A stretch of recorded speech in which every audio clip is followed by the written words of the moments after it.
कुरान एक ही दफा क्यों नहीं उतारा गया?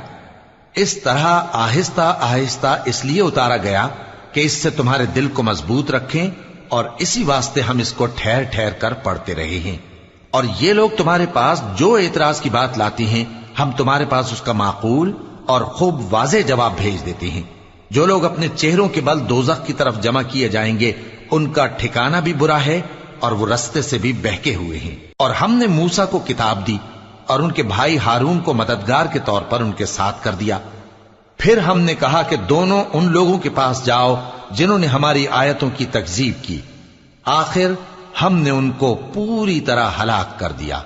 और नूह की कौम ने भी जब पैगंबरों को झुटलाया तो हमने उन्हें गर्क कर दिया और उनको लोगों के लिए निशानी बना दिया। और जालिमों के लिए हमने दुख देने वाला अजाब तैयार कर रखा है। और आद और समूद और कुएं वालों और उनके दरमियान